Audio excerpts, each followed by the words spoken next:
معزز سامعین السلام علیکم۔ تھوڑی ہی دیر بعد گاڑی فارم ہاؤس کے سامنے جا کر رک گئی تھی۔ یہ ایک بہت بڑا بنگلہ تھا۔ بڑا ہونے کے ساتھ ساتھ یہ بہت ہی خوبصورت تھا۔ اسے دیکھ کر ہی بہت خوف محسوس ہو رہا تھا۔ ایسا لگ رہا تھا اب میں عمر بھر اس خوبصورت بنگلے میں قید ہو کر رہ جاؤں گی۔ اس کی چمک دمک مجھے اچھی نہیں لگ رہی تھی۔ کہتے ہیں نا، ہر چمکنے والی چیز سونا نہیں ہوتی۔ میرے اندر جانے کا بالکل بھی دل نہیں کر رہا تھا۔ میں باہر ہی کھڑی اسے گھوری چلی جا رہی تھی اور اب میرا دل کر رہا تھا کہ میں یہاں سے کہیں چلی جاؤں، جب اچانک ہی اس عورت نے میرا بازو پکڑا اور مجھے اپنے ساتھ گھسیٹتے ہوئے اندر لے کر جانے لگ گئی۔ یقیناً یہ عورت ان کی ملازمہ تھی۔ میں خود کو اس کی گرفت سے چھڑوانے کی کوشش کر رہی تھی، لیکن اس کی گرفت بہت زیادہ مضبوط تھی۔ میں پھر بھی ہمت نہیں ہار رہی تھی، کیونکہ میں نے کسی طرح سے اس کی گرفت سے آزاد ہونا تھا اور یہاں سے بھاگ جانا تھا۔ اس نے ایک جھٹکے سے مجھے زمین پر پھینکا اور میرے سامنے بیٹھ کر مجھے کہنے لگی، میں نے تمہیں پہلے بھی کہا تھا کہ یوں اس طرح کی حرکتیں کر کے تم میرا دماغ خراب مت کرو، لیکن تم ہو کہ تمہیں ایک بار کہی بات سمجھ میں ہی نہیں آتی۔ وہ غصے سے لال پیلی ہو رہی تھی۔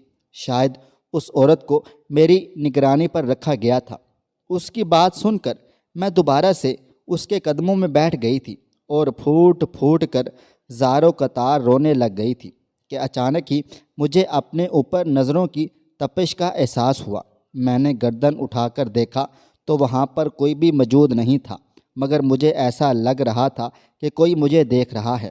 میرا بس نہیں چل رہا تھا کہ میں یہاں سے کہیں غائب ہو جاؤں یا زمین میں گڑ جاؤں۔ اچانک ہی اس نے میرے بازو پکڑی اور مجھے اپنے ساتھ لے کر اندر کی طرف بڑھنے لگی۔ اس سے پہلے کہ وہ مجھے لے کر بنگلے کے اندر داخل ہوتی، میں بہت زیادہ خوف زدہ ہو گئی تھی، ڈر گئی تھی اور میرا دل کسی پتے کی طرح لرز رہا تھا۔ تھوڑی دیر کے بعد میری نظروں کے سامنے اندھیرا چھانے لگا اور میں بے ہوش ہو کر گر پڑی تھی۔ دوبارہ جب مجھے ہوش آیا تو تب میں اپنے گھر میں موجود تھی۔ قریب ہی میری امی جان بیٹھی ہوئی تھیں۔ وہ چہرے سے بہت زیادہ فکر مند اور پریشان نظر آ رہی تھیں۔ مجھے ہوش میں آتا دیکھ کر وہ کہنے لگی، شکر ہے میری بیٹی کو ہوش آ گیا ہے، ورنہ مجھے تو لگ رہا تھا کہ میں نے اسے کھو ہی ڈالا ہے۔ میں نے شکایت بھری نظروں سے امی جان کی طرف دیکھا۔ میں اب بھی ان سے شدید ناراض تھی، مگر خدا کا شکر تھا کہ میں بالکل صحیح سلامت تھی اور میری عزت بھی محفوظ تھی۔ میں نے گہری سانس لی۔ امی جان نے میری یہ حرکت دیکھ کر برا منہ بنانے لگ گئی۔ وہ اتنا گھٹیا انسان نہیں ہے، عزت سے تمہارے ساتھ بیاہ کر رہا ہے، شادی کرنا چاہتا ہے، لوگوں نے تمہارے کان بھر ڈالے ہیں، تم بھی 30 سال کی ہو گئی ہو، اب کون تمہارے لیے رشتہ لائے گا؟ اتنا اچھا انسان ملا ہے، تم ناشکری کر رہی ہو، لوگ تمہیں بزدل کر رہے ہیں کہ اس نے مجھے تمہاری قیمت ادا کی ہے۔ میں کیا کوئی کوٹھا کھول کے بیٹھی ہوئی ہوں؟ کوئی آ کر میری بیٹی کی قیمت لگائے اور میں اسے بیچ ڈالوں؟ اگر ایسا کرنا ہوتا تو بہت پہلے کر چکی ہوتی، مگر مجھے میرے رشتہ داروں کی باتیں یاد آ رہی تھیں۔ ویسے تو ان کی ہمارے ساتھ کوئی نیکی نہیں تھی، مگر اب میری شادی کا سن کر روز فون کر کے میرے کان بھرتے رہتے تھے، ماں کے خلاف کیا کرتے تھے۔ اس کے بعد میں کمرے میں ہی سیدھی لیٹ گئی۔ 3 دن پر لگا کر اڑ گئے تھے، مجھے پتہ ہی نہیں چلا، اور یہ اب میری شادی کا دن آن پہنچا تھا۔ اس دن میں بہت زیادہ خوف زدہ اور ڈری ہوئی تھی، کیونکہ مجھے اندازہ ہو چکا تھا کہ ملک مجھ سے بہت زیادہ ناراض ہوگا، اور اس کے ساتھ ساتھ یہ خوف بھی میری جان لے رہا تھا کہ پتہ نہیں وہ میرے ساتھ اب کیسا سلوک کرے گا، کیونکہ جیسے میری اس کے ساتھ شادی بھی نہ ہو تو میں نے گھر چھوڑنے کا ارادہ کر لیا تھا، اور اس کے لوگ مجھے پکڑ کر واپس لے آئے تھے۔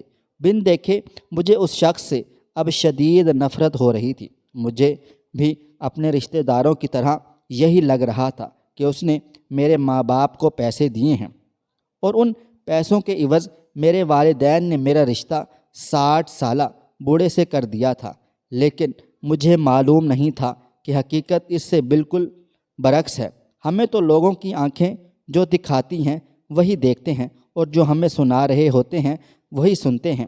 میں نے ایک پل بھی یہ نہ سوچا تھا کہ جو رشتہ دار ہمیں منہ تک نہیں لگاتے، میرا رشتہ ملک سے ہونے کے بعد کیوں گھوم پھر کے روز روز ہمارے گھر آ جاتے تھے اور مجھے روز فون کر کے الٹی سیدھی پٹیاں پڑھاتے ہیں اور مجھے اپنے والدین کے خلاف کر رہے ہیں۔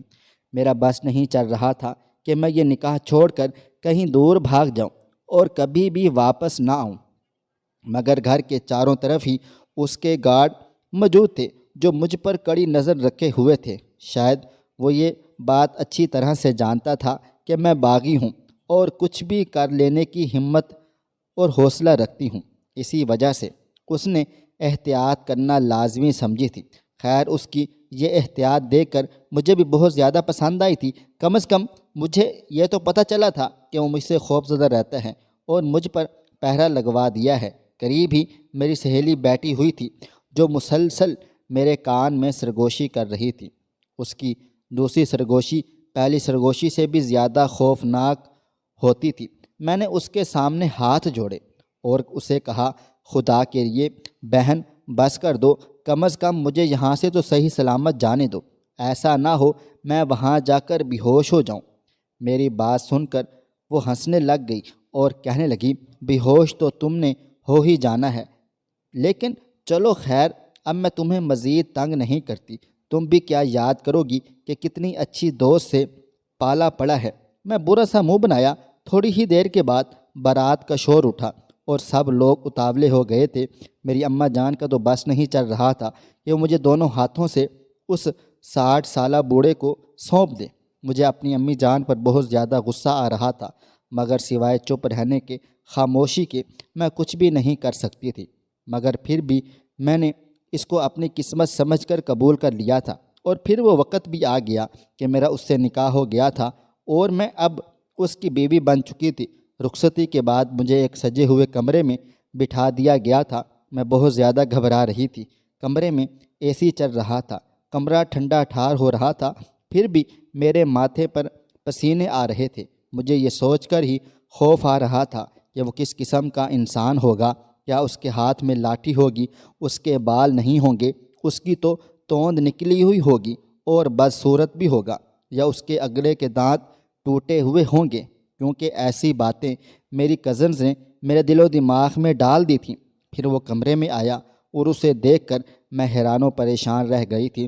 جیسا میں نے سوچا تھا بالکل ویسا کچھ بھی نہیں تھا۔